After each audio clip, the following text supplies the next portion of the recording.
आइए आपके सामने देश विदेश के समाचारों की प्रस्तुति करें।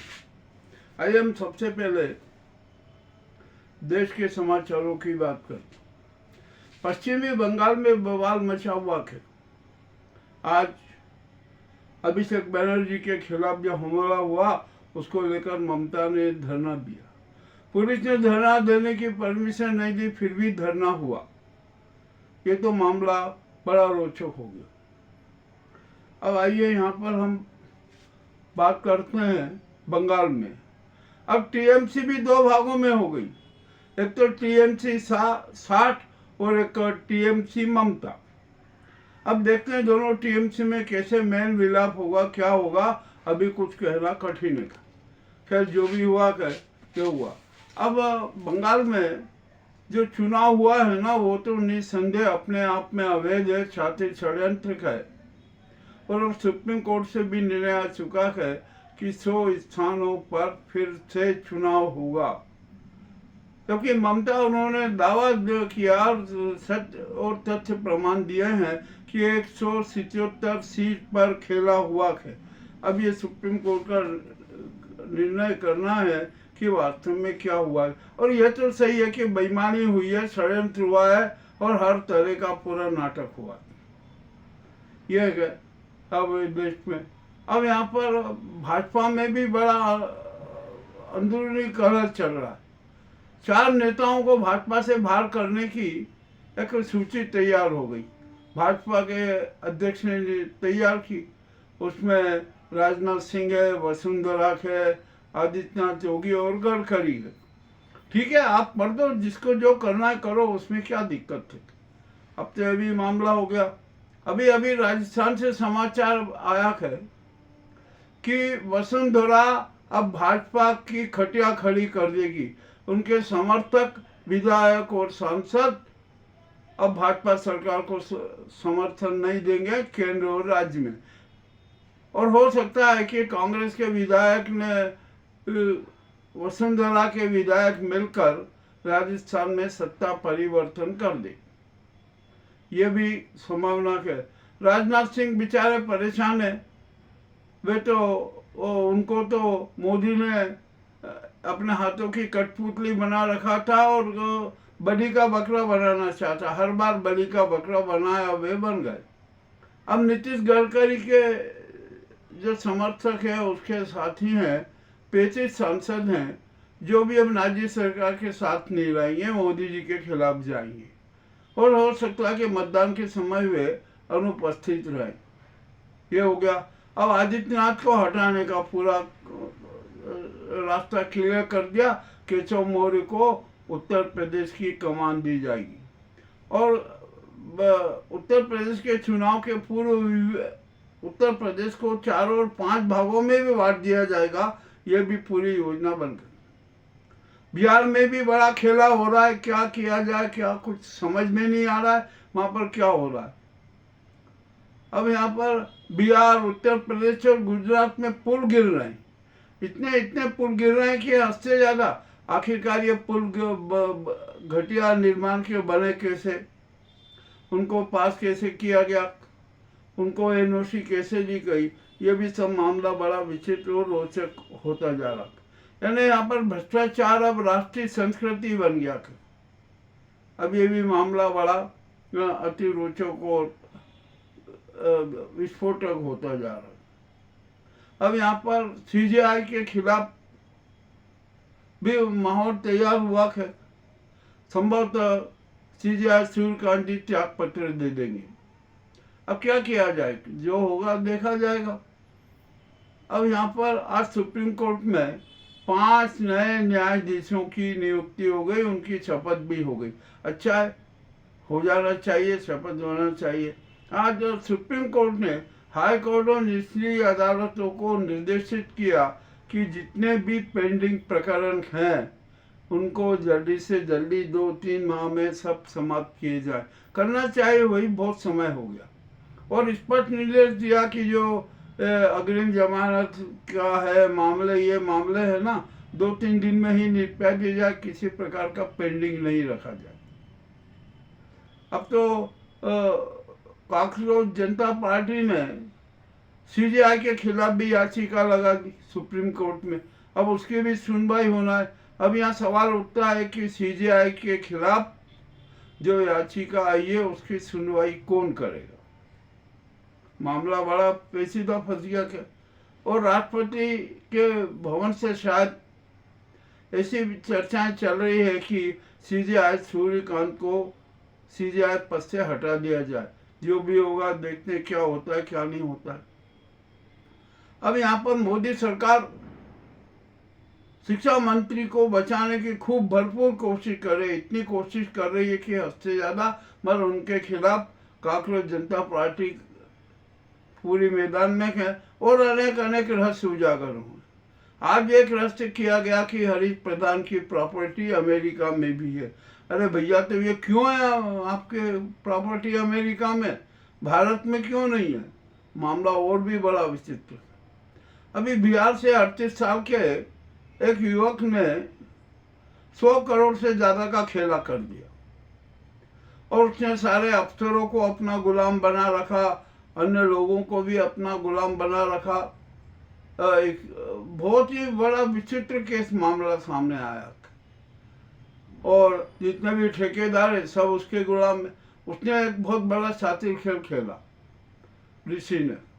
उसने ये ऐसा खेल खेला कि भैया जो भी ठेकेदार है, जो भी ठेका लेना चाहता है वो आ जाए, पर 3% तो अफसरों को देना पड़ेगा और 4% मेरा रहेगा। इस प्रकार वो 7% का कमीशन खाते खाते करोड़ों का मालिक हो गया। कितनी प्रॉपर्टी उसके पास में, कितने करोड़ के वाहन, कितनी करोड़ की प्रॉपर्टी, कितने करोड़ का सोना, यह सारा सब कुछ उजागर हो गया। इसका मतलब यह हुआ कि अफसरों ने, ठेकेदारों ने और नेताओं ने इस देश को खूब लूटा। इतना लूटा है कि जिसकी कोई सीमा नहीं। यह मामला भी अब सिद्ध हो गया। अब यहाँ नरेंद्र मोदी जी भी फर्जियत में फंस गए। उनकी डिग्री फर्जी है ये बात तय हो गई है। वे भी अंतरंग मन से स्वीकार चुके हैं। उनकी आत्मिक आवाज के लिए कह रहे हैं मैंने ये फर्जी डिग्री का कहाँ वो कर दिया। अब फर्जी डिग्री है ना, स्वीकार कर लो, क्या दिक्कत है, कर लेना चाहिए।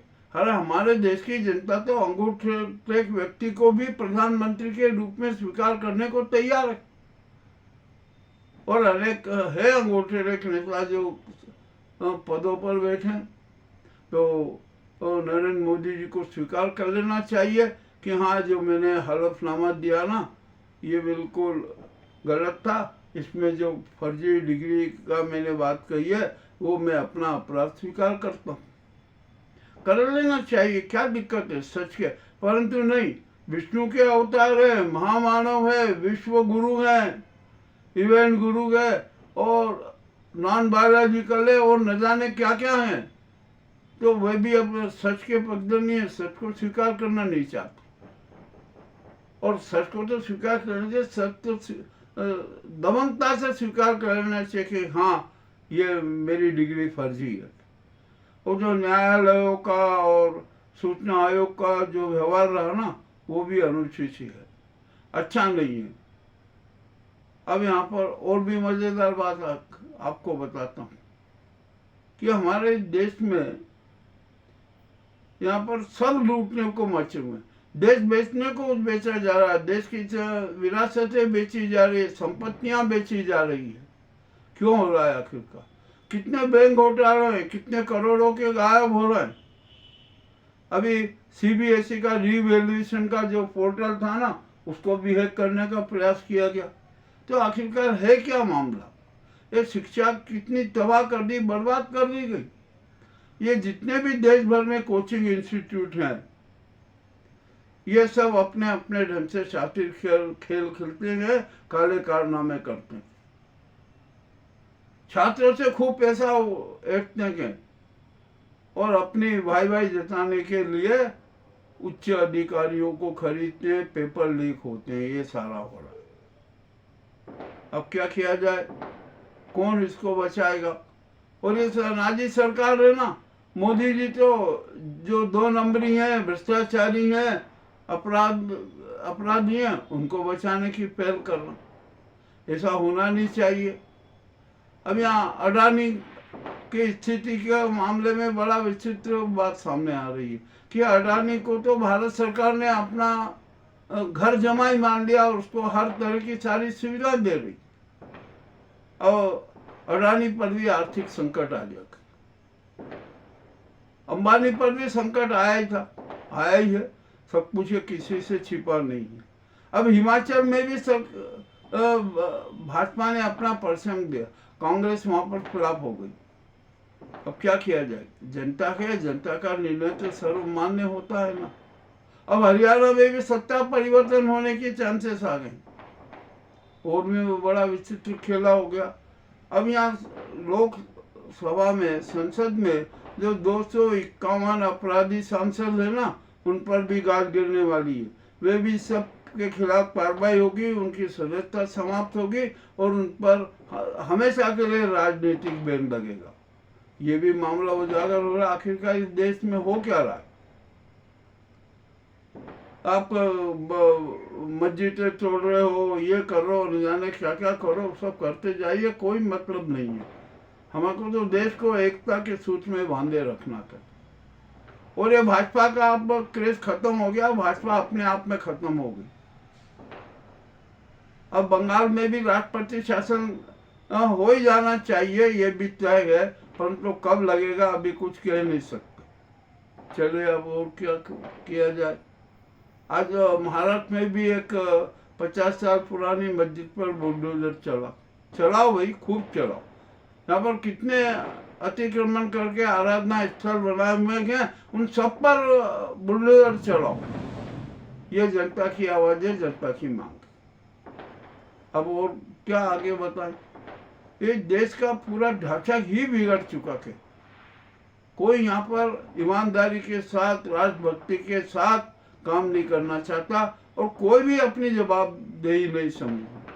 जनता में भी बड़ी विचित्र स्थिति है, अपने स्वार्थ के लिए वो न जाने क्या क्या कर बैठती है।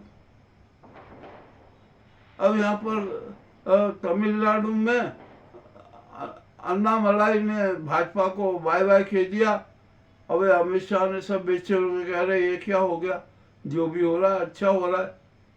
कल कर्नाटका में DK शिव कुमार की शपथ होगी, और उन्होंने ये शपथ समारोह बिल्कुल सादे उसमें रखा, उनका कोई तामझाम नहीं, कोई कुछ नहीं।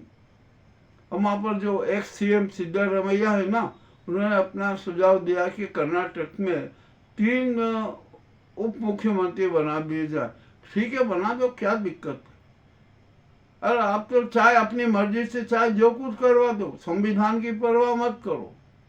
हमारे देश में संविधान की क्रूर हत्या हो रही है, सनातन धर्म की क्रूर हत्या हो रही है, मानवीय मूल्यों की क्रूर हत्या हो रही है, प्रजातंत्र की क्रूर हत्या हो रही है, राष्ट्रवाद की क्रूर हत्या हो रही है, भारत माँ के आत्मा की क्रूर हत्या हो रही है, तिरंगे की क्रूर हत्या हो रही है।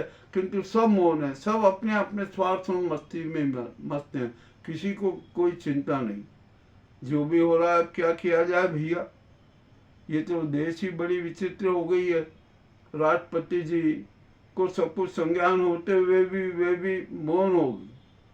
वे धत्ताज नहीं है, उनको सब कुछ संज्ञान है, परंतु वे तो गुजराती गैंग की तरफदारी करके उनके हाथों की कठपुतली बन गई है, मुंह बधिर हो गई है, मन माने अध्यादेश में आंख मीच के हस्ताक्षर कर देती है। करो, अब क्या किया जाए। जनता उनके खिलाफ भी आवाज उठा रही है। महंगाई चरम पर है, कोई रोकने का उपाय किया नहीं जा रहा। हर तरह से संकट आया हुआ है, ये देश की जनता के सामने भी संकट। तो ऐसी स्थिति में देश की 147 करोड़ जनता को अपना राष्ट्र धर्म और समाज धर्म निभाना, उसे क्रांति रूप में लेना है। जन क्रांति के बाहर है ना, गांव की पगडंडी से लेकर महानगर में दिल्ली तक की गूंज होना चाहिए, वहाँ स्पष्ट हो जाना चाहिए। अब तो किसान भी इस मोदी सरकार के खिलाफ है। मामला तो बड़ा रोचक होता जा रहा है। मध्य प्रदेश में राजनीतिक उठापटक जारी है। 60 विधायक बगावत पर आमादा। मध्य प्रदेश में भी जी भर के भ्रष्टाचार हो रहा है, कोई किसी से छिपा नहीं है, माफियावाद है यहाँ पर। अब जनता कह रही है कि भैया मध्य प्रदेश का नाम माफिया प्रदेश और घोटाला प्रदेश रख दो ना, क्या दिक्कत, नाम परिवर्तन करना भाजपा का चरित्र कर दो। अब यहाँ पर सिंहस्थ उज्जैन में सिंहस्थ होने वाला है 2028 में, उसके नाम पर भी कितने कितने शातिर खेला हो रहे हैं, क्या क्या हो रहा है, बड़ी विचित्र बात सामने आ रही है। अब ये जो आज के जो कड़वे कड़वे समाचार है ना, ये आपके सामने प्रस्तुत है। आइए अब हम विदेश की बात कर लेते हैं। ट्रंप ईरान के साथ युद्ध विराम करना चाहते थे, परंतु नेतन्याहू उसमें बाधा बन रहा है। अब ट्रंप को भी समझ में आया कि न्याहू का समर्थन करते करते अमेरिका की आर्थिक स्थिति चौपट हो रही, तो ट्रंप ने आज नेतन्याहू को खूब झटकार दिया, इतना बुरे तरीके से झटकार दिया कि हफ्ते ज्यादा, और यहाँ तक कह दिया कि यदि मैं नहीं होता ना तो ये नेतन्याहू जेल में नजर आते। अब क्या किया जाए, मामला बड़ा विचित्र है। हार्मुज मामले अब अगले सप्ताह निपटेगा, इस सप्ताह में तो निपटने की कोई आशा नहीं है।